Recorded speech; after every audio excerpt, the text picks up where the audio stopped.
नमस्कार दर्शकों, स्वागत है आपका उन्ना क्राइम ब्यूरो न्यूज चैनल में। मैं हूँ आपका अंश कुमार वर्मा। आज की बड़ी और बेहद चर्चित खबर सीधे सुप्रीम कोर्ट से जुड़ी है।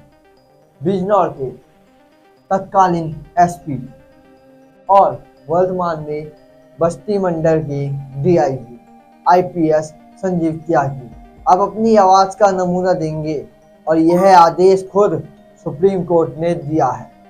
नमस्कार दोस्तों, मैं अंश कुमार वर्मा और आज की इस बड़ी खबर ने पूरे उत्तर प्रदेश के प्रशासनिक महकमे को हिला कर रख दिया है। बिजनौर में तैनाती के दौरान तत्कालीन एसपी संजीव त्यागी का एक विवादित ऑडियो क्लिप सोशल मीडिया पर वायरल हुआ था और इसी ऑडियो ने मामला इतना गंभीर बना दिया कि अब यह सीधा सुप्रीम कोर्ट तक पहुंच गया है। सुप्रीम कोर्ट की जस्टिस BR गवई की बेंच ने साफ आदेश दिया है कि संजीव त्यागी की आवाज का नमूना हैदराबाद की फॉरेंसिक साइंस लैब में दिया जाए। अजीब बात यह है कि आवाज का परीक्षण किसी सामान्य टीम की निगरानी में नहीं होगा, बल्कि इसे FSL के वरिष्ठ अन्वेषक की सीधी देखरेख में कराया जाएगा और इस जांच की रिपोर्ट 31 जनवरी 2026 तक सुप्रीम कोर्ट में जमा करनी होगी। लेकिन ये मामला आखिर उठा कैसे? मार्च 2020 में देहरादून निवासी इस्लामुद्दीन अंसारी ने उस वायरल ऑडियो को दिन भर पर बिजनौर पुलिस ने बहुत अच्छा काम किया है। कुछ कमियां रही हैं और कुछ अच्छे काम भी हुए हैं। एक तो आप सभी बधाई के पात्र हैं कि आप में से किसी के थाने में कोई तमाशा नहीं हो पाया है और ये आप बहुत बड़ी बधाई के पात्र हैं। कई बार कहने के बावजूद भी कुछ थाना इंचार्ज इतने मूर्ख टाइप निकले कि उनके यहाँ फिर भी भीड़ इकट्ठी हो गई। फिर वो दिखा रहे हैं कि जब हम अरेस्टिंग करेंगे, अब हम इनको वहाँ भेजेंगे, अब इनको वहाँ रखेंगे। पहले ही बताया गया था ये तरह का तमाशा नहीं होना चाहिए किसी के यहाँ भी। कोई भी मजाक नहीं झेला जाएगा किसी का भी। बहुत ही ज्यादा सख्ती के साथ डील करिए। एक बात पहले ही समझा दी गई थी, कोई गलत काम नहीं हुआ है। पार्लियामेंट द्वारा एक एक्ट पास करी गई है, उससे बिजनौर का किसी व्यक्ति का कोई अहित नहीं हो रहा है। कहीं किसी के पास कोई कारण नहीं है कि उसकी अपने किसी अफवाह के आधार पे अराजकता का माहौल पैदा करे। और अगर ऐसा कोई कर रहा है तो बिल्कुल गैर कानूनी काम कर रहा है। और गैर कानूनी काम कोई भी कर रहा है, कितने भी लोग कर रहे हैं, सब अगेंस्ट लॉ खड़े हैं और उनके सबके खिलाफ सख्त से सख्त कार्रवाई होनी चाहिए। बड़े स्पष्ट निर्देश सीएम महोदय की मीटिंग में शासन से प्राप्त हुए हैं। बड़ा स्पष्ट कहना है कि अगर लोगों ने आपके ऊपर पत्थर चलाए हैं, डंडे चलाए हैं, लोग आपके मारपीट कर रहे हैं, तो क्या जनपद की पुलिस, उत्तर प्रदेश की पुलिस इतनी कायर है कि किसी को मार नहीं पा रही है? हाथ पैर क्यों नहीं तोड़े गए ऐसे अपराधियों के जो साले मार रहे हैं, पुलिस को मार रहे हैं, पुलिस पे पत्थर डाल रहे हैं? ऐसा क्यों हो रहा है कि उपद्रवी तमाशा कर रहे हैं और पुलिस जो है अपने हाथ जोड़ रही है और उनसे पैर पकड़ रही है कि ठीक है भैया ये मत करना, वो मत करना? बड़ा स्पष्ट निर्देश है, चाहे आपकी वीडियोग्राफी हो रही हो, चाहे फोटोग्राफी हो रही हो, चाहे कुछ भी आ रहा सही, ओवर एक्शन पूरा आपका जो है सपोर्ट किया जाए। उपद्रवियों पे सख्त कार्रवाई करी है, पूरी प्रोटेक्शन आपको दी जाएगी। कितनी भी कार्रवाई करिए, सबक सिखाइए, आदमी को ठीक करिए।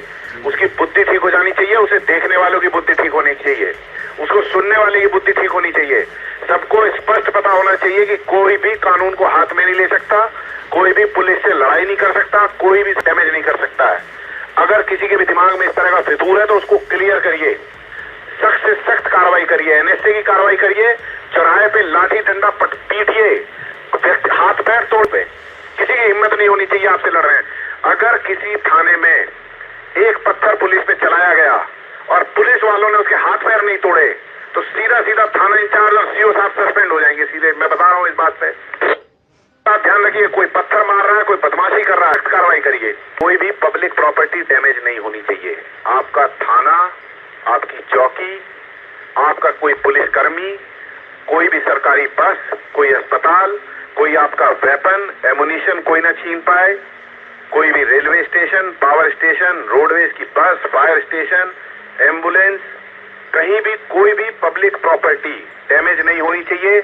आप देख लीजिए, कोई एक छोटी सी चीज डैमेज करता है तो उसको उसका बहुत सख्त अंजाम मिलना चाहिए, उसको समझ में आना चाहिए इसका मतलब क्या है। कोई भी आपका आरटी सेट कहीं खोना नहीं चाहिए। कोई भी व्यक्ति अपने पर्सनल वाहन लेके ड्यूटी पे नहीं जाएगा, सरकारी वाहन लेके जाएंगे। सबसे बड़ी बात है, कोई भी व्यक्ति अपनी वर्दी के अलावा फालतू की इधर उधर की कोई रंग बिरंगी जैकेट ना पहने। बड़े सख्त निर्देश दिए गए हैं। प्रॉपर यूनिफॉर्म और प्रॉपर जैकेट जो यूनिफॉर्म के साथ अलाउड है, उसी कलर की जो वर्दी से मिलती हुई है, उसको पहन के निकले। ये तो रंग की जैकेट पहन के ना जाएं। उसके अलावा जहां भी लाठी चार्ज होता है उसमें आप दंगा नियंत्रण उपकरण पूरे लिए हुए लैस होने चाहिए। केन, शील्ड और उसके अलावा हेलमेट, बॉडी प्रोटेक्टर, सब कुछ आपके पास होना चाहिए। कहीं कोई दंगा होता है या नहीं होता है, 11 बजे से लेकर और 4 बजे तक प्रत्येक व्यक्ति अपने ड्यूटी पॉइंट पे बॉडी प्रोटेक्टर, हेलमेट, डंडा और ये सब पहन के खड़ा होगा। अगर किसी एक व्यक्ति का फोटो इस सब के बगैर आया, चाहे वो थाना इंचार्ज है, चाहे चौकी इंचार्ज है, चाहे कोई भी है, कोई भी अफसर है, कोई भी आदमी है, अगर बॉडी प्रोटेक्टर, लाठी डंडा के बगैर वो अपनी पूरी तैयारी के साथ 11 से 4 बजे ड्यूटी पे नहीं है तो उसके खिलाफ कार्रवाई की जाएगी। दूसरी बात है, खुद एसपी संजीव त्यागी को भेजकर पूछ लिया क्या ये आवाज आपकी है, और बस इसी सवाल पर बिजनौर पुलिस हरकत में आ गई। पहले तो अज्ञात में मुकदमा दर्ज किया, फिर खुद इस्लामुद्दीन को भी आरोपी बना दिया। इस्लामुद्दीन ने हाईकोर्ट का दरवाजा खटखटाया, लेकिन हाईकोर्ट ने याचिका खारिज कर दी। आखिरकार मामला सुप्रीम कोर्ट पहुंचा और अब अदालत ने न सिर्फ आवाज का परीक्षण कराने का आदेश दिया है, बल्कि इस्लामुद्दीन पर चल रही संपूर्ण कार्रवाई को भी रद्द कर दिया गया है। यानी अब सच्चाई खुलेगी, वायरल ऑडियो सही था या नहीं, क्या आवाज़ वाकई संजीव त्यागी की थी या किसी साजिश के तहत ऑडियो फैलाया गया था। इसका खुलासा अब सीधे सुप्रीम कोर्ट की निगरानी में होने वाला है। तो दर्शकों, ये था पूरा मामला, और आगे क्या बड़ा अपडेट आता है हम आपको सबसे पहले और सबसे सटीक जानकारी देंगे। मैं अंश कुमार वर्मा मिलता हूँ अगली बड़ी खबर में। तब तक के लिए नमस्कार।